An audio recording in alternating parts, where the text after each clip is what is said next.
So what are you cooking now, Mom? Chinese fried rice. Oh, nice.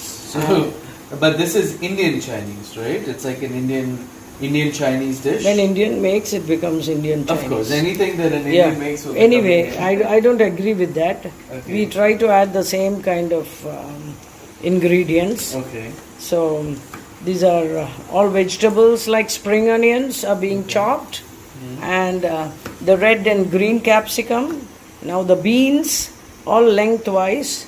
Then I'll grate the cabbage in a little while, and then we should carrot. Carrots, yes. Yeah. I forgot the carrots. No, you finish this, then I'll bring out the carrot, Okay, and then we can talk about the procedure. Yeah, so you're making the rice now? Yeah, we cook the rice. Take the basmati rice. Okay. You can soak it for a while, and then. Okay, so this rice was already soaked in. I cooked water. it. For some time. No, Okay. very little time. It depends on. Okay. 20 minutes or 25 minutes. And then I saw you just added some oil. Yeah, a little oil. I'll later add little salt as well. Okay. And I'll drain it.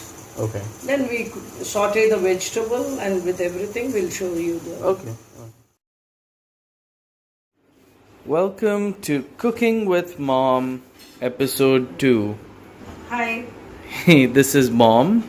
She's super excited that I'm visiting her. We're calling this season Back in India. So we're making fried rice. Indian Chinese fried rice. Well, Chinese fried rice. Indian style. That's the rice that's cooking. It's basmati rice, which is a traditional Indian rice. And it's cooked by boiling water with oil and some salt. We're adding some cabbage, some spring onions or scallions as they're known in the US, carrots and green peppers. Look at how beautiful that coloration is. Some green beans and the tops of spring onions. Okay, so you added the spring onions. We're now adding the volatile compounds to the fried rice mix.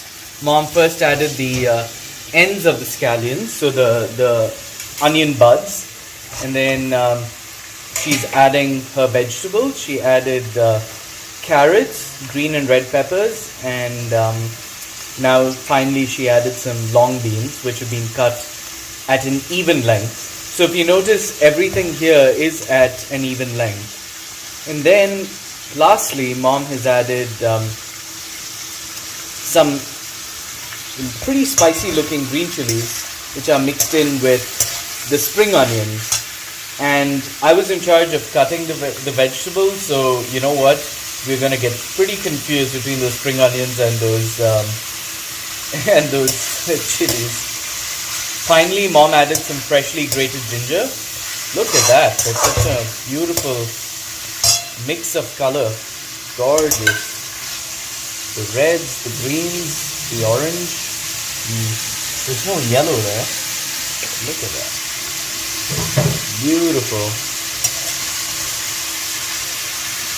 It's already starting to look like a stir fry you would find in your traditional American Chinese restaurant. Finally, Mom adds the cabbage.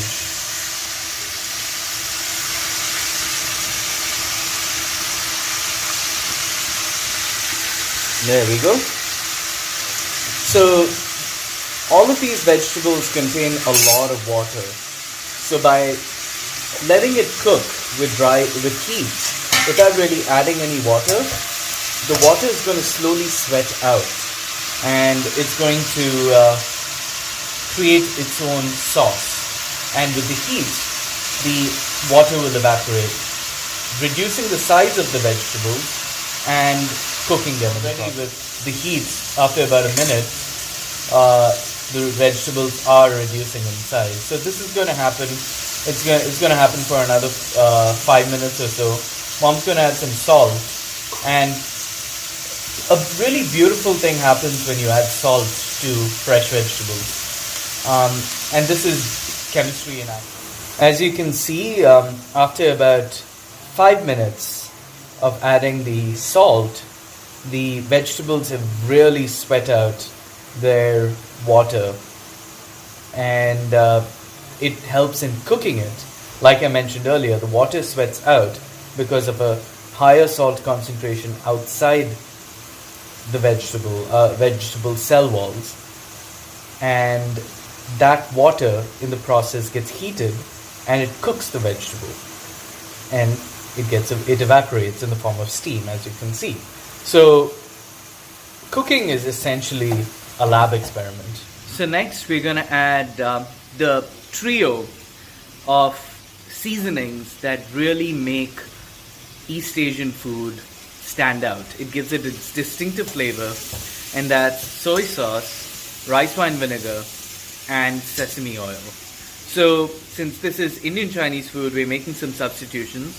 We're using regular vinegar and we're using gingerly oil, which is, again, like I've explained previously, sesame oil similar to the toasted sesame oil you find in East Asian cuisine, but it's not as potent. It's not reduced, and it's not as strong as the regular toasted sesame oil. But when you add it to the fire, it gives that same toasted nuttiness. So we're going to go ahead and add these ingredients and make it an authentic Indian Chinese dish. So Mom added some 2 teaspoons or tablespoons. I guess that's 2 tablespoons of soy sauce, which also adds a lot of salt, by the way. 1 tablespoon of rice wine vinegar. We're using regular vinegar because rice wine vinegar is extremely hard to find in India. And about 1.5 tablespoons of sesame oil to give it that distinctive toasted nuttiness and that smell of East Asian cuisine. So now Mom's going to go ahead and add the rice. So these 3 flavoring agents, these 3 seasoning agents are going to coat the rice evenly. And oh, it smells so good.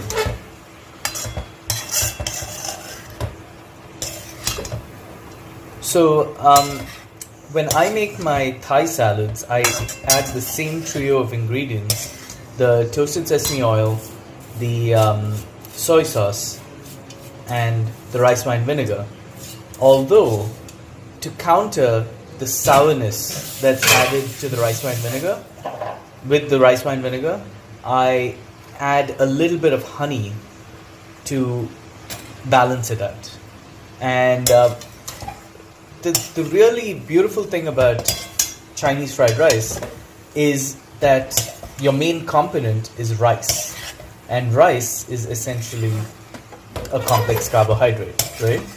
So, or is it a simple carbohydrate? I don't know.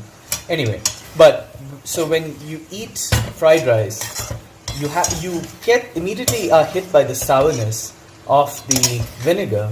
But then as you chew your rice, as you masticate, right, which is the biological term for chewing, as you masticate, you break down those starches, amylose, amylopectin, and you get complex sugars, which are then broken down further into sucrose and fructose.